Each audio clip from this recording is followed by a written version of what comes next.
Now dear student, आज हम Spearman rank coefficient का टाइड रैंक के केस में कोरिलेशन कोफिशिएंट निकालना देखेंगे।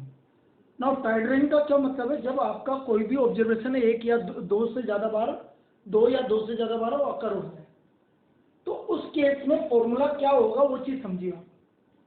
इन case of tied rank, the rank correlation coefficient is equal to 1 - 6 sigma D square plus m1 square minus 1/12 plus m2 square minus 1/12, और इस तरह चलता जाएगा जितनी बार ऑब्जर्वेशन अकर हो रहा है ना। m1 m2 m3 का वैल्यू क्या है? जैसे मैं इस वाले केस में देखता हूँ, इस वाले एग्जाम्पल में यहाँ पर आप देखिए 50 दो बार आ रहा है तो m1 का वैल्यू 2 होगा। इधर देखिए 75 दो बार आ रहा है तो m2 का वैल्यू 2 हो गया। 65 हमारा 3 बार आ रहा है तो m3 का वैल्यू 3 हो गया। इस तरह से m1 m2 m3 को हम डिनोट करेंगे। अब देखो, मैं इस वाली प्रॉब्लम को लेता हूँ। Compute the coefficient of correlation between economics marks and statistics marks. आपको डाटा गिवन है। Economics marks 80, 55, 50, 45, 50, 62, 60। Statistics marks given है आपको 90, 75, 65, 65, 65, 50, 65।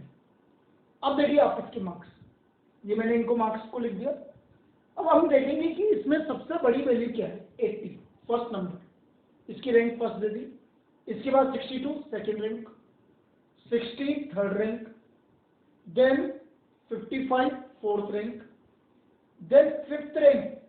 अब देखो 50 फिफ्थ पे भी आ रहा है और 6 पे भी आ रहा है, तो 5 और 6 इन दोनों का मीन निकालेंगे 5.5।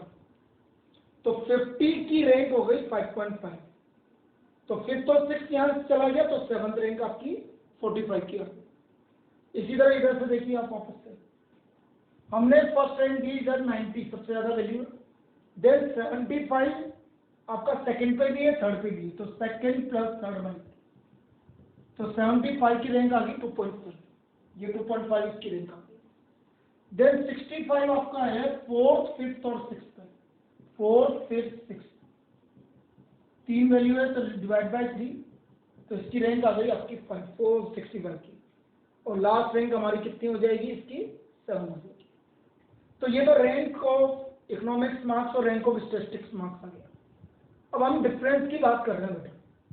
1 - 1 डी 0 आ गया, 4 - 2.5 1.5 आ गया, 5.5 - 2.5 3 आ गया, 7 - 2 5 आ गया, 7 - 5 2 आ गया, 5.5 - 5 0.5 आ गया, -5 -2। आप इन सबको सम करेंगे तो सिग्मा डी का वैल्यू हमेशा 0 आएगा।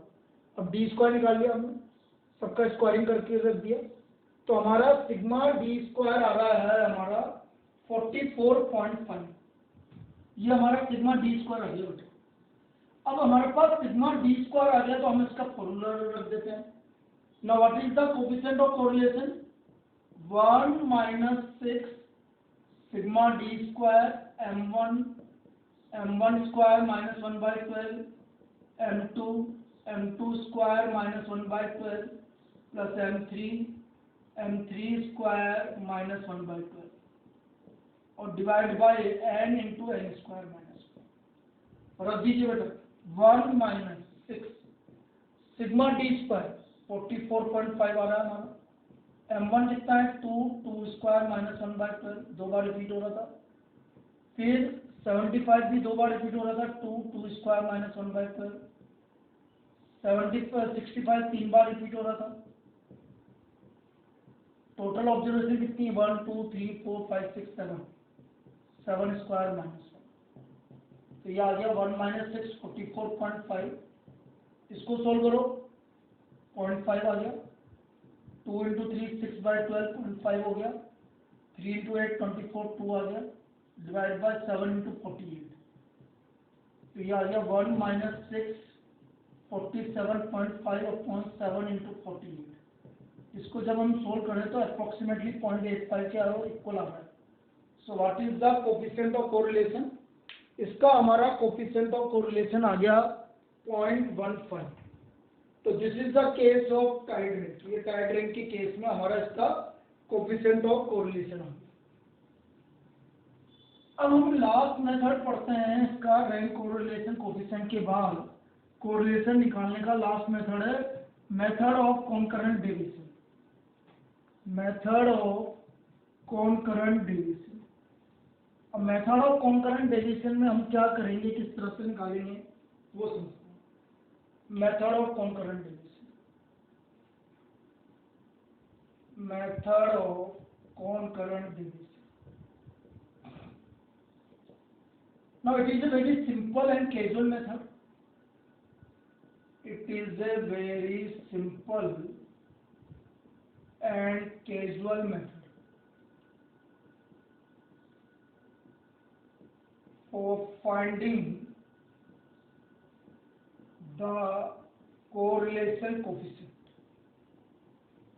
Of finding the correlation coefficient. It is a very simple and casual method of finding the correlation coefficient. In this method, magnitude of variables are not important. Are not important. हमें magnitude से मतलब नहीं है, हमें सिर्फ उसकी nature को देखना है कि वो इंक्रीज हो रहा है कि डिक्रीज हो रहा है। इसको हम देंगे plus minus under of plus minus 2c minus m upon n, c equal to number of concurrent deviations. c है number of concurrent deviations, m है हमारा n माइनस 1, जितने पेयर ऑफ वेरिएबल हो गए उससे एक कम। If 2c minus m is greater than 0, then r will be positive. Or if 2c minus m less than 0, r is less than 0. यदि 2c minus m positive है तो r positive होगा, और 2c minus m नेगेटिव है तो हमारा r negative होगा। अब देखिए इस पर किस तरह की प्रॉब्लम की बात कर रहे हैं। जैसे मैं एक एग्जांपल लेता हूँ, find the coefficient of concurrent deviation, concurrent deviation of the following data, following data। अब देखिए यहाँ पर मुझे ईयर गिवन है, ये गिवन है प्राइस, और फिर गिवन है डिमांड। ईयर है हमारा 1990, 1991, 1992, 1993, 1994, 1995, 1996 और 1997। ना प्राइस का वैल्यू क्या क्या है हमारा, ये देखिए 25, 28, 30, 23, 35, 38, 39, 42। और डिमांड की वैल्यू है हमारी 35, 34, 35, 30, 29, 28, 26, 23। अब मैं प्राइस का चेंज देखता हूँ बेटा, प्राइस चेंज और इधर डिमांड चेंज, समझ लो। अब कैसे करेंगे समझिए। यहां से देखिए ये इंक्रीज हो रहा है, डिक्रीज हो रहा है, इंक्रीज हो रहा है तो प्लस, इंक्रीज हो रहा है प्लस। देखो यहां से यहां तक ये इंक्रीज हुआ प्लस, ये भी इंक्रीज हुआ प्लस, यहां से यहां तक ये डिक्रीज हुआ है माइनस, ये इंक्रीज हो गया प्लस, ये इंक्रीज हो गया प्लस प्लस प्लस। सिर्फ ये काम करना, नेचर देखना। देखो 35 से 34 डिक्रीज हो गया, positive, negative, negative, negative, negative, negative. ये हमें काम करना है इस कोफिशिएंट ऑफ कॉन्करेंट डेविएशन। हमें सिर्फ देखना है कि ये इंक्रीज हो रहा है कि डिक्रीज हो रहा है। इंक्रीज हो रहा है तो प्लस लगाएंगे, डिक्रीज हो रहा है तो माइनस लगाएंगे। अब सेम देखो, एक तो ये आ गया, एक ये आ गया, प्लस प्लस माइनस माइनस, दो सेम आ गए। तो हमारा C का वैल्यू 2 आ गया और M कितना है, काउंट करो 1 2 3 4 5 6 7, M आ गया हमारा 7। तो C आ गया हमारा 2 और M आ गया आपका 7। अब हमारा कॉन्करेंट डेविएशन, सबसे पहले मैं 2C माइनस M निकाल लेता हूँ, उससे मुझे पता लग जाएगा R क्या आएगा। तो 2C minus M, 2 into 2 minus 7 minus 3, तो R विल बी नेगेटिव और ये minus of minus 3 upon M कितना है 7, माइनस 3/7। इसको सोल्व करोगे तो ये अप्रोक्सीमेटली √3/7 में भी आंसर लिख सकते हैं, या इसका आंसर -0.65, ये इसका सॉल्यूशन हो गया -0.65। This is the coefficient of correlation by using method of concurrent division.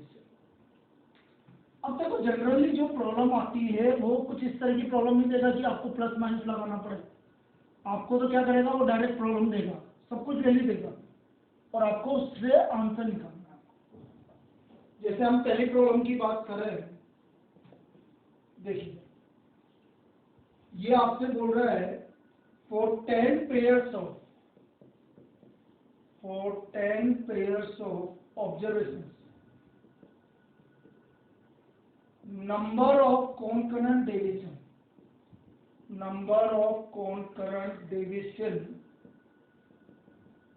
was found to be 4. What is the value of coefficient of concurrent? What is the value of coefficient of concurrent deviation? Coefficient of concurrent deviation, हमें value of coefficient of concurrent deviation की value निकालना है। n का value अब देखो solution में, n का value आपका आ गया 10, C आ गया आपका 4। यदि n 10 है तो m हो गया 10 - 1 = 9। मैंने क्या बोला, मैं 2C माइनस m निकालूंगा, तो -1 आ गया, तो r हमारा नेगेटिव आएगा, -1/9। So what is the coefficient of concurrent deviation? -1/3। एक और प्रॉब्लम कर लेते हैं। The coefficient of concurrent deviation, the coefficient of concurrent deviation for p pairs of observations was found to be 1/√3,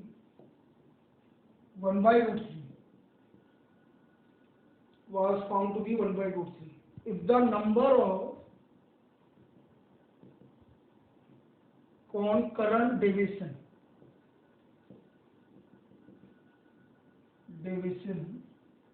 was found to be 6,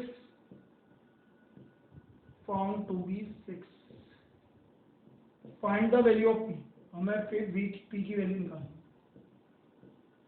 options given है आपको 10 9 8 7।